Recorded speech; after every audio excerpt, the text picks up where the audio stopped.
Yes, kanonye mbifurize umugoroba mwiza, umugoroba umugisha, kuri twuma amasaha ya nimugoroba, igicamunsi kiza kuri twuma amasaha yo ku gicamunsi, igitondo kiza kuri twuma amasaha ya mu gitondo, biraza guterwa nuko ingingabi yawe ihagaze.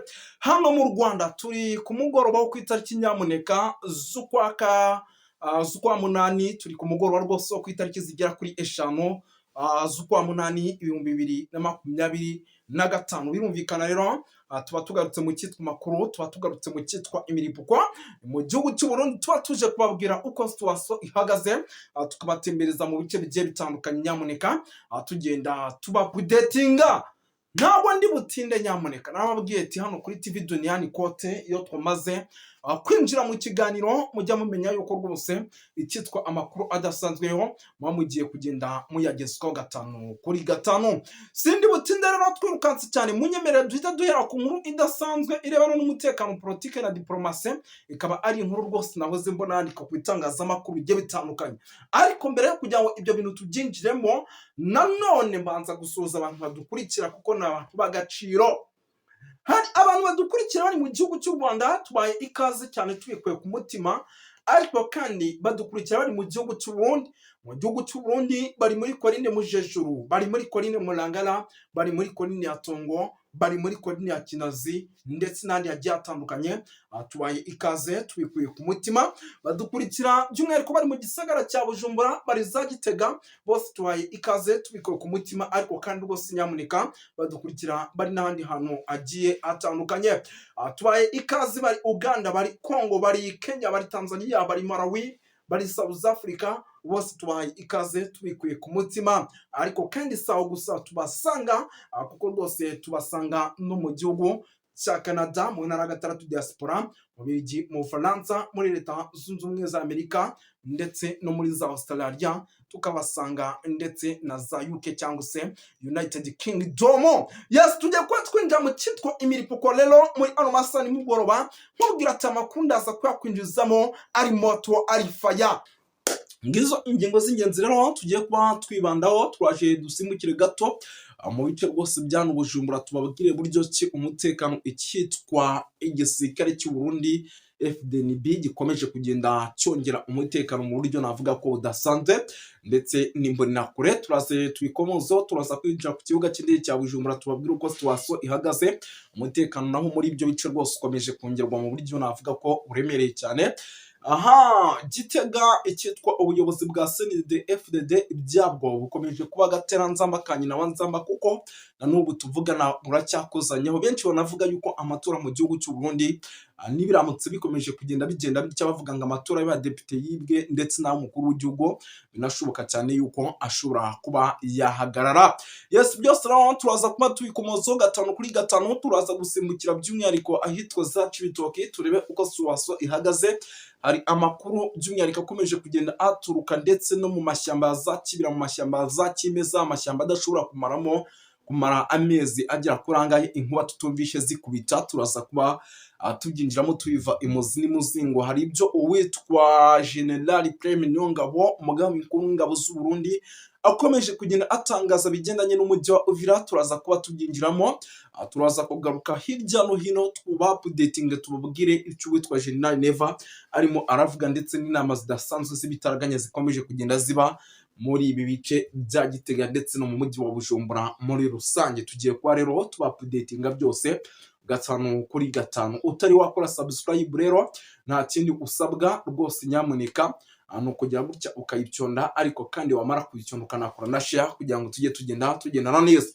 Twirukanse cyane rero sindi butinde, reka duhita twinjira muri ano makuru arebana n'umutekano, politike na diplomasi. Duhereye mu bice bya hano n'ubundi Bujumbura. Ni Bujumbura kugeza amaginga ikomeje kugenda ikorerwamo amanama agiye atandukanye, ndetse aya manama akomeje kugenda akorerwa Bujumbura akaba ari amanama agaragaza yuko isaha ku isaha nyamuneka ibintu bishobora kuza guhindura isura. Akaba ari amanama agaragaza yuko Bujumbura umutekano wayo utizewe habe namba. impamvu tubabwira ati umutekano wa Bujumbura ntiwizewe, ngira ngo tumaze iminsi dukomoza ku banyapolitike benshi batavuga rumwe n'ubutegetsi by'umwihariko bw'igihugu cy'u Burundi, ndetse isaha ku isaha bashobora no gukora icyitwa ibitendo mu gihugu cy'u Burundi. Tumaze iminsi ibyo bintu tubikomozo, ariko kandi rwose nyamuneka tubiva imuzi n'umuzingo. Tumaze iminsi tubabwira byinshi bigiye bitandukanye ariko bikomeje kugenda bivugwa mu gihugu cy'u Burundi, kuko hari n'amakuru amaze iminsi aturuka rwose hano za Gitega, nabwo agaragaza ko hari inama nyinshi zikomeje kugenda ziga ku banyapolitiki bagiye batandukanye n'ubundi bo muri CNDD-FDD, ariko inzu nama n'ubundi bikarangira rwose ari inama navuga yuko zibaye iz'impfabusa, kuko nta kintu na kimwe zigeraho. No kuvuga ngo rero igihugu cy'u Burundi kugeza amagingo gifite abanyapolitike abenshi batavuga rumwe n'ubutegetsi, ndetse n'imwe mu mitwe inakomeye iri mu buseruko bwa RDC irwanya igihugu cy'u Burundi. Iyo mitwe dusangamo Red Tabara ndetse n'indi mitwe igiye itandukanye, ariko nyamara iyi mitwe myinshi ivuga yuko igomba kugaruka mu gihugu cy'u Burundi, hariho demokarasi igendera ku nzira y'amajyambere, hariho demokarasi nziza gusa, ariko ibi bigahuzwa n'abanyapolitike batavuga rumwe n'ubutegetsi bamaze no kuba bahaguruka mu buryo navuga yuko budasanzwe. Abangira ngo murabizi, harimo maze iminsi wateye umugongo amwita Gervas Ndirakobuca ukunze gutaza u Rwanda kugarika, harimo aba bagabo bantuza aba bashinari ryo mu Bunyoni bamaze igihe kirekire mu magereza bafunzwe, harimo abitwa ba Agathon Rwasa, nubwo nabo bakigaragara nk'aho bafite uruhande rumwe muri guverinoma, ariko guverinoma iriho ntibayishimiye, ndetse ukareba ugasanga n'umunyamuryango mukuru wa CNDD-FDD nawe n'umwe mu bantu batajya bishimira habe namba igihugu cy'u Burundi, nubwo akiri umunyamabanga mukuru wa CNDD-FDD bamwita Reverien Ndikuriyo. Yes, no kwango rero ibyo byose umuntu ari gushyira mu gatebo, ndetse ashyira mu busesenguzi agasanga nubwo amatora mu gihugu cy'u Burundi akomeje kugenda yangwa, ndetse banavuga yuko aya matora y'abadepite yabaye ari amatora abanziza y'umukuru w'igihugu, ariko aya matora arimo uburiganya bukomeye cyane. No kuvuga ngo rero ibyo ni bimwe mu bintu byamaze kugenda binagarukwaho cyane, binagaragara yuko n'abaperesikopi mu gihugu cy'u Burundi ngira ngo mu minsi yashize bari bamaze iminsi babivuga muri za misa zigiye zitandukanye. Ni ibintu rero birimo biragaragaza yuko rwose iki gihugu cy'u Burundi isa n'isa ibyacyo bishobora kuba agatiranzamba, tukabona icyitwa umutekano muke by'umwihariko muri iki gihugu cy'u Burundi wongera kuzamba, tukabona umutekano muke rwose ibyawo byongera kuba ibindi, kuko uko bwije n'uko bukeye ni igihugu kugeza amagingo aya gikomeje kugenda kigaragaramo umutekano muke ku rwego rwo hejuru. Ikindi kandi gikomeje kugenda kigaragara mu gihugu cy'u Burundi ni ikijyanye no kuba rwose ubu tuvugana mu bice bigiye bitandukanye, by'umwihariko dukomeje kugenda tubonamo umutekano muke. Ibyo bikanatangazwa n'abaturage. Hari benshi banavuga ati rero Red Tabara yamaze no kugera mu gihugu cy'u Burundi, ndetse isa n'isa mu gihe uwitwa General Neva yakora ikosa bishobora kuba ibindi.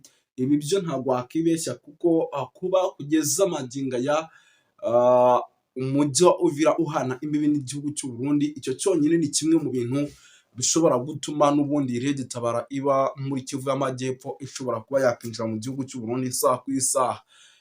Icyo ni ikintu cyonyine gishobora gutuma rwose igihugu cy'u Burundi kiri mu kaga gakomeye gato cyane. Ibi tunabivemo tugaruke gato ku mujyi wa Uvira kugeza amagingo aya. Ni umujyi wa Uvira urimo uranogwanurwamo byinshi, ni umujyi wa Uvira isaha ku isaha dushobora kubona uvuyemo, kandi mu gihe umujyi wa Uvira wavamo biraza kugira ingaruka zikomeye cyane ku gihugu cy'u Burundi. Impamvu mbabwira ati uyu mujyi wa Uvira uraza kugira ingaruka zikomeye cyane mu gihugu cy'u Burundi, ni uko kugeza amagingo aya ari umujyi isaha ku isaha intare zasarambwe zisa nkaho rwose zamaze gusatira ku rwego ruri hejuru, ndetse isaha ku isaha zishobora kwinjira mu mujyi. Uyu mujyi rero uzaba ziwinjiyemo tayari namwe murabyumva icyaba kigiye kuba birumvikana ni imiripuko ku rwego rwo hejuru, kandi iyi miripuko mu gihe n'ubundi zaba ziwufashe tayari zirimo zirawukontorora, Red Tabara ntiyabura kwinjira nyamuneka. Ibyo byose rero ugasanga ni bimwe mu bintu by'umwihariko bishobora guteza ikibazo gikomeye cyane hariya mu gihugu cy'u Burundi. Ngira ngo mu kanya gato hari ijwi njanje nkabasigiramo by'ibijyanye na Iran rwose na Israel. Ibintu ntabwo byoroshye abantu b'Imana mwe rwose, icyitwa amamezire amwe rwose ya misi balistike, ndetse n'ibindi bintu bigiye bitandukanye byose biragaragara yuko byamaze gutegurwa, ndetse dushobora kuba tugiye kubona intambara igiye kubura by'umwihariko nanone ubundi bushya hagati ku mpande zombi, kuko ibintu ntabwo byoroshye. Uwitwa Benjamin Netanyahu amagambo yatangaje ngira ngo ni amagambo akomeye agaragaza yuko uko byagenda kose ibintu biri buhinde isura. Nanone ako karagaciyemo reka tunabiveho ngira ngo ni bimwe mu bintu mugiye gukurikirana mu kanya. Dutangure n'inkuru zivugwa mu isi. Aba Ismail n'aba Isaka baramaranye mu burengerazuba bwo hagati. Abatabizi ni ukuvuga ngo aba Israeli n'Abarabu bakomoka kuri Jafet bose na Shem n'abahungu ba Nowa, ndetse buriya n'abakurikiranye neza mu bushakashatsi, Ukraine nayo nyine iyobowe na baturuka kuri Abayisirayeli. Uriya perezida wayo ni umuyuda abatabizi, hamwe na Russia nayo nyine ikomoka kuri Jafet, abo bita ba Magog.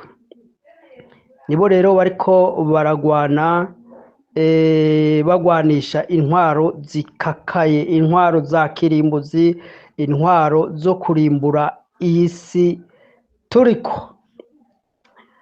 Rero karaga paranteze gatoya, ababyifuza tuzabategura ikiganiro kirambuye, ariko niyo wokora ubushakashatsi kuri YouTube ibyo wifuza kumenya ku ruvyaro rw'abahungu ba Nowa aribo Shemu bakomokako na Aburahamu ariwe yabyaye Abayisirayeli, hagati yabo hakaba umuryango witwa Yuda ariwo wahawe ubwami kuyobora.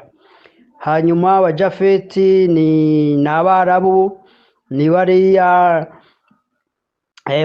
b'Abarusiya muri za Afghanistan, bariya abantu benshi bava muri za Turiki na biriya bindi bihugu byose uzamutse vers le nord ya Israeli.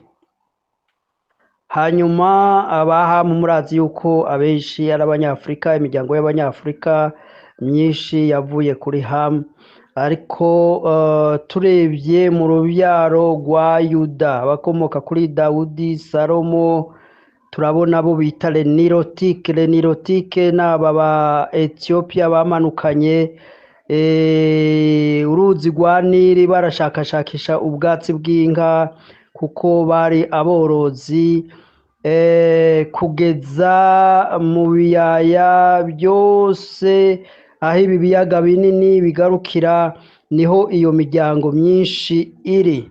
Abifuza amateka n'amasezerano kuri iyo miryango murashobora kubirondera kuri za YouTube, mushobora kubona amakuru ahagije ibyo Abayisirayeli n'imiryango bakomoka ko basezeraniwe, ndetse n'abakomoka kuri Ismaili aribo Barabu n'abariya ba Magogi aribo biriya bihugu bya Russia, abenshi bari muri Ukraine, abenshi bari muri biriya bihugu bya Afghanistan, za Turkiya n'ibindi bihugu byinshi biri cyane urebye biri muri Est na Nord ya Israeli. Abenshi niyo miryango, n'abinjiye mu Burayi niyo miryango myinshi ikomoka kuri abo bita les Jafetite. Rero ntitware turi mu by'iyobokamana, ariko twari ducishijemwo bijanye n'amakuru turiko turakurikirana, kurimburana bikabije muri ibyo bihugu nibyo turiko turabona, ariko ibi byose ni ibimenyetso bituganisha ku kugaruka kwa Yesu, kuko ibi byose bituma haba inkenegwa y'icyo twakwita Nouvel Ordre Mondial. Mbega n'indazoyobora le Nouvel Ordre Mondial, tugeranije turabye la prophecy ni Uburayi, ariko urabye Amerika iritaza Uburayi bugaragara nk'aho umenga bufite intege nke muri ibi bihe, ariko dukurikiranije ibijanye na prophecy Uburayi icyo twakwita Roman Empire itegereza kongera kuza ikaridinga icyo twakwita Nouvel Ordre Mondial, kandi izi ntambara zose, ibiganiro, imyumvikano ishobora kugera ku kintu kivuga ngo hakeneye icyo twokwita nouvelle ordre mondiale, kuko yahoraho iriko irarengerwa n'amazi, kuko urabona yari iyobowe na Amerika n'Uburayi, aribyo twavuga ngo ni bo bapolisi b'isi, ariko murabona yuko yaba Afrika, bya ibihugu by'Abarabu aribo le Jafetite, le Chemiste na Hamu, abo bose bariko baragaragariza aba bakomoka kuri Shem, aba bakomoka ku bwoko bw'Abisirayeli. Urabona ko ordre mondiale bari barashizeho aba bandi, uru rubyaro rwa Jafet, urubyaro rwa Ham, bariko baragarariza iyo nouvelle ordre mondiale. Iyo ordre mondiale yari hasanzwe, nico gituma hakenewe icyo twovuga ngo hagomba kubaho icyo twokwita nouvelle ordre mondiale, izova muri za consensus n'ibiganiro bizohagarika intambara ziri ku mugabane w'Uburayi hagati ya Russia. Dutangure n'inkuru zivugwa mu isi. Aba Ismail n'aba Isaka baramaranye mu burengerazuba bwo hagati. Abatabizi ni ukuvuga ngo aba Israeli n'Abarabu bakomoka kuri Jafet bose na Shem n'abahungu ba Nowa, ndetse buriya n'abakurikiranye neza mu bushakashatsi, Ukraine nayo nyene iyobowe na baturuka kuri Abayisirayeli. Buriya perezida wayo ni Umuyuda, abatabizi. Hamwe na Russia nayo nyene ikomoka kuri Jafet, abo bita ba Magog. Nibo rero bariko baragwana, bagwanisha intwaro zikakaye, intwaro za kirimbuzi, intwaro zo kurimbura iyi si turiko. Rero karaga paranteze gatoya, ababyifuza tuzabategura ikiganiro kirambuye, ariko niyo wokora ubushakashatsi kuri YouTube ibyo wifuza kumenya ku ruvyaro rw'abahungu ba Nowa, aribo Shemu bakomokako na Aburahamu ariwe yabyaye Abayisirayeli, hagati yabo hakaba umuryango witwa Yuda ariwo wahawe ubwami kuyobora. Hanyuma abajafeti ni n'Abarabu, ni bariya b'Abarusiya muri za Afghanistan, bariya abantu benshi bava muri za Turiki na biriya bindi bihugu byose uzamutse vers le nord ya Israeli.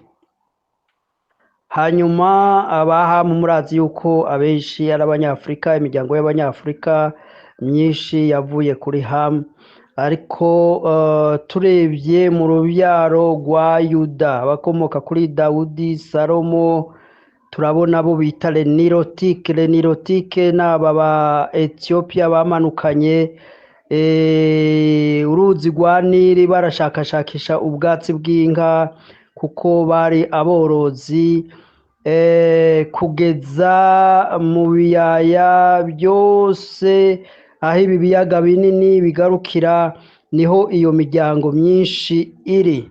Abifuza amateka n'amasezerano kuri iyo miryango murashobora kubirondera kuri za YouTube, mushobora kubona amakuru ahagije ibyo Abayisirayeli n'imiryango bakomoka ko basezeraniwe, ndetse n'abakomoka kuri Ismaili aribo Barabu, n'abariya ba Magogi aribo biriya bihugu bya Russia, benshi bari muri Ukraine, abenshi bari muri biriya bihugu bya Afghanistan, za Turkiya n'ibindi bihugu byinshi biri cyane cyane urebye biri muri Est na Nord ya Israeli. Abenshi niyo miryango, n'abinjiye mu Burayi niyo miryango myinshi ikomoka kuri abo bita les Jafetite. Rero ntitware turi mu by'iyobokamana, ariko twari ducishijemwo bijanye n'amakuru turiko turakurikirana, kurimburana bikabije muri ibyo bihugu nibyo turiko turabona, ariko ibi byose ni ibimenyetso bituganisha ku kugaruka kwa Yesu, kuko ibi byose bituma haba inkenegwa y'icyo twakwita nouvelle ordre mondiale. Mbega n'inda zoyobora le nouvelle ordre mondiale, tugereranije turabye la prophecy ni uburayi, ariko urabye Amerika iritaza uburayi bugaragara nk'aho umenga bufite intege nke muri ibi bihe, ariko dukurikiranije ibijanye na prophecy uburayi icyo twakwita Roman Empire itegereza kongera kuza ikaridinga icyo twakwita nouvelle ordre mondiale, kandi izi ntambara zose, ibiganiro, imyumvikano ishobora kugera ku kintu kivugwa ngo hakeneye icyo twakwita nouvelle ordre mondiale, kuko iyahoraho iriko irarengerwa n'amazi, kuko urabona yari iyobowe na Amerika n'uburayi, aribyo twavuga ngo ni ibo bapolisi b'isi, ariko murabona yuko yaba Afrika, bya bihugu by'abarabu aribo le Jafetite, le Shemiste na Hamu, abo bose bariko baragaragariza aba bakomoka kuri Shem, aba bakomoka ku bwoko bw'Abisirayeli. Urabona ko ordre mondiale bari barashizeho aba bandi uru rubyaro rwa Jafet, urubyaro rwa Ham, bariko baragarariza iyo nouvelle ordre mondiale. Iyo ordre mondiale yari hasanzwe, nico gituma hakenewe icyo twovuga ngo hagomba kubaho icyo twokwita nouvelle ordre mondiale izova muri za consensus n'ibiganiro bizohagarika intambara ziri ku mugabane w'uburayi hagati ya Russia n'uburayi. Murazi ko bishyiramo na Amerika iri ku ruhande rw'uburayi, hanyuma ku mugabane w'abarabu ibiya bihugu vya Eastern Israeli hamwe n'abarabu, aribyo nababwiye biriya bihugu, abakomoka kuri Jafet, abakomoka kuri Jafet n'abakomoka kuri Ham, bagerageza kugarariza iyo nouvelle ordre mondiale. Ahanini muzi buriya Israeli niyo itegeka isi, baba abategetsi bakomakomeye bariya bitwa les Republican bari muri Amerika, abayoboye abantu bakomakomeye bayoboye uburayi, bashira abategetsi ba finance za election mu burayi. Nivyo twababwiye ko ivya demokrasi burya ntibibaho. Niwumva hari ibihugu bivuga ngo tuzoza gufinansa ama election, buriya baba bifuza gushiraho umutegetsi baba bagomba. Nico gituma rero iyo miryango ikomakomeye y'abayahudi itegeka ku isi, ifite ubutunzi bwose bw'isi, niyo yashizeho icyo twakwita nouvelle ordre mondiale. Kandi urabona ko ibihugu byabo bategeka, abo bakomoka kuri Shem bategeka ibihugu, kandi bakaba ari ibihugu birimo ubwenge n'ubutunzi n'ubuhanga mu by'intambara. Nico catumye bashobora kuba bategeka isi, kumbure inyuma y'intambara ya mbere n'iya kabiri y'isi yose bashize cyo twokwita ordre mondiale. Ubu rero kubera iyo ordre mondiale ya kera iri kwirasenyuka, nico gituma habaho icifuzo cyuko hajaho icyo twokwita nouvelle ordre mondiale. Iyo nouvelle ordre mondiale rero izaba iyobowe n'imigwi ikomakomeye mu byo twakwita les services secrets et spirituels sataniques, ibyo twakwita les Illuminati, les Freemasons, l'Église catholique, n'iyindi miryango ikomakomeye ikorera mu ibanga, ibyo twakwita Schoolborn.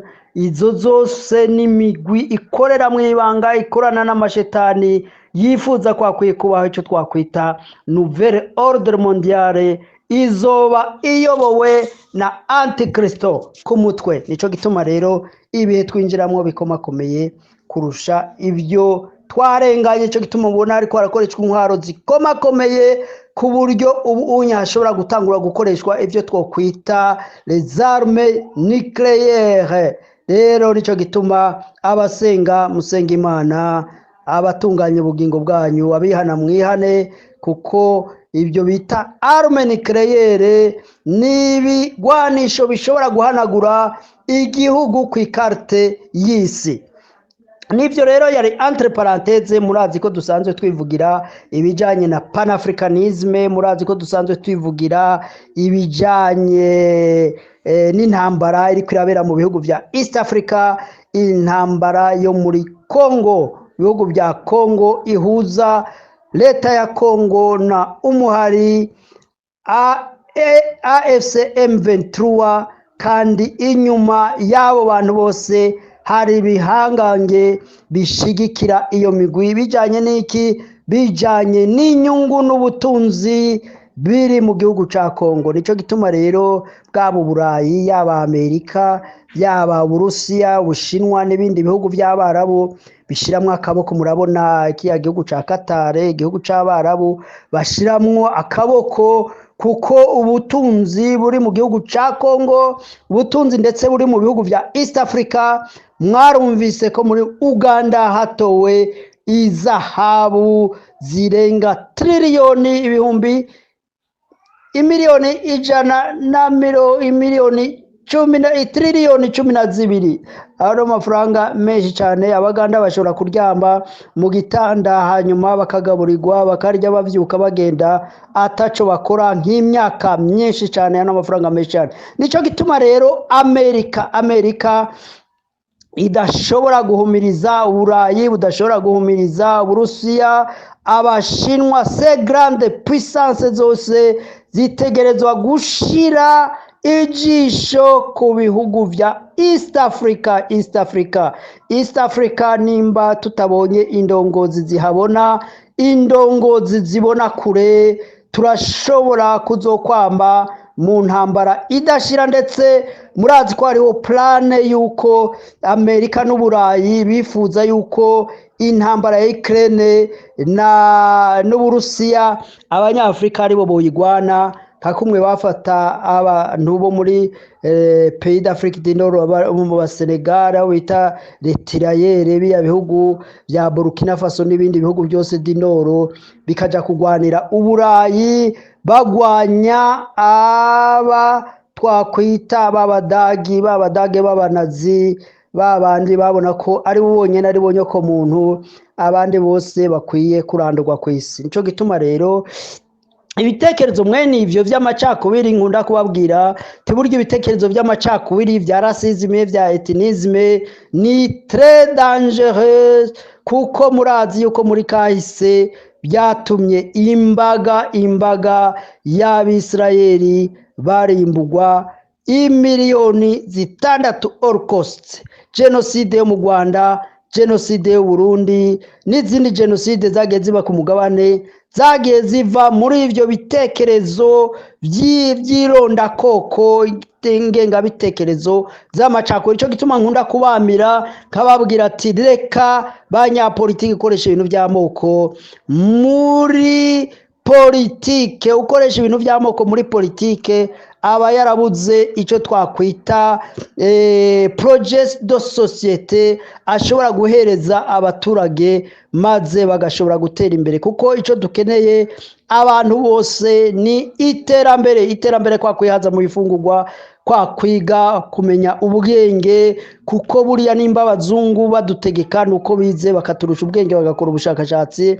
natwe kuguma mu bujuju kutiga igice kinini y'abantu usanga ntibize, ugaca usanga niho bahendeshwa ibintu by'amoko, ugasanga bariko baragira amatora apfuye ataca ashobora gushikana abaturage ku gisubizo. Kuko nimba leta idashoboye kwishura ibibazo abaturage bayibaza, iyo leta iba yarananiwe. Nico gituma benshi baca bitwaza amoko, amadini kugira ngo bashire mu gatiro abaturage bahanga amaso bababaza ibibazo bijanye n'ubuzima. Nabyo babwiye ubuzima bwiza, food security, kwiga, kuvuzwa, umutekano n'iterambere. Twese twifuza kubona umuntu aba n'ibindi byinshi, umuntu aba akeneye communication, gutembera, ubushakashatsi, kuvumbura n'ibindi byinshi. Nibyo rero nagomba kuvuga nongera gutera kamo namira bitwa ba Perezida Ndayishimiye hariya ba Tshisekedi, abantu bitwaza ibintu by'amoko, fite ingengabitekerezo z'amoko. Erega kandi buriya iyo tuvuga ingengabitekerezo z'amoko, les extrémistes ethnicrate bari do tuboro buriya bari mu moko yose, ntagire uzobesha ngo bari mu bwoko ubu. Ibyo twakwita les idéologies génocidaires, les idéologies z'amacakubiri rasiste ziri mu bantu bose do tuboro. Nico gituma ngi Burundi buriya turashobora kuvuga ko nubwo jenoside y'72 itashoboye kwemezwa, ariko hakozwe jenoside kuko abantu benshi barishwe bazira ubwoko bwabo. Ariko 72 nyene buriya n'abatutsi nabo bita abatutsi nabo bakorewe jenoside, kuko imigwi yarayiturutse muri Tanzania, iyo twakwita Mai Murere yariturutse muri Kongo, baje barimbura umututsi n'uruhinja bagaturira. Kandi ibyo byose byabaye guhera 69 ndetse guhera 59 kuzamuka kugera 72. Ibyo bitekerezo nibyo byiganziye abanyapolitike bimbura mu maro bahejeje kugandagura abanyapolitike b'umumaro gwa Gasore Ngenda n'umwe n'abandi bari bafite ibitekerezo byuko Uburundi ari ubumwe, turi ubwoko bumwe, tuvuga ururimi rumwe, dusangiye umuco. Noneho abantu benshi barukubu ntibazi ayo mateka, baguma bahendeshwa ibintu by'amoko. Nicyo gituma mu Burundi haciye hima icyo twakwita classe politique mediocre, umugambwe iprona wigabururirwa n'abanyapolitike bandandende bakoresha iby'amoko mu kwigungira ku butegetsi, mu kwigizayo abandi mu bijanye n'ubutegetsi n'igisirikare. Ari byo byatumye inkubi ya jenoside yakorewe abatutsi 1993. Nicyo gituma buriya ndababwira, iyo ikibazo kidashakiwe umuti kigaruka gifite ubukana buremere. Nicyo gituma ibibazo dufite mu Burundi cyangwa mu karere k'ibiyaga bigari bidakwiye gushakirwa imiti yo gupfufaza, ahubwo bikwiye gushakirwa imiti ivura kandi irahari no kurandura les extrémistes bafite les idéologies génocidaires, les idéologies zo gukumira abandi. Abo bari do tuboro bari ku mpande zose. Nicyo gituma ndababwira ngo icyaduhuza niki, icyaduhuza c'est le panafricanisme.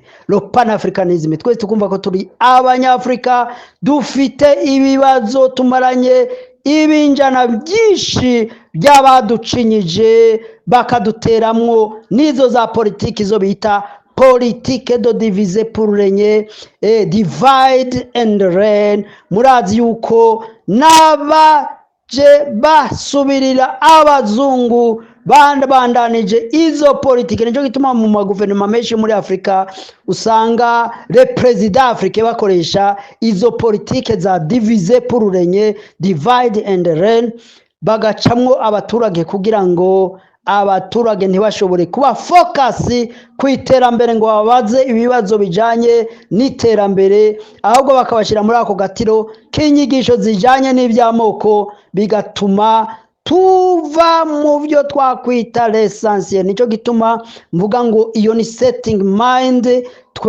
twerise twagabanye cyangwa umurage twahawe na politike y'abakoloni, ari byo bita neocolonialisme. Avec neocolonialisme ni ukuvuga ko umwirabure nubwo yaronse independence ariko yakubandanije wenyene akorera abazungu muri ya politike ya koroni. Ibyo rero byakozwe mu mitwe y'abanyafurika, mu mitwe y'abayobozi, iterabwoba babashiraho, kurya gufinansa amatora, burya baba baje kugira ngo baterekeho uwo bagomba, ndetse yaza afite ibitekerezo byiza. Murazi Ruto agishika ku butegetsi ko yaje avuga ibintu vya panafricanisme, ibintu vya bottom up. Burya ibintu vya bottom up vyari ibintu vyo gutuma ngo rubanda rugufi canke abantu bakenye bashobora kugira nte kuzamuka nabo bakaba abatunzi, ariko murabona ko bamucecekesheje, baca bavyurira za opposition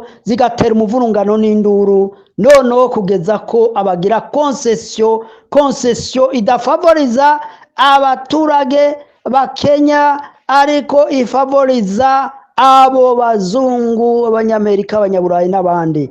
Cyo gituma rero ibyo abantu benshi ntibabitahura, nico gituma twafashe iya mbere mu kubisobanurira abantu bo muri East Africa bashobora gukurikirana ururimi tuvuga, ururimi rwacu, ururimi Ikirundi, Ikinyarwanda, Ikinyamurenge, Igifumbira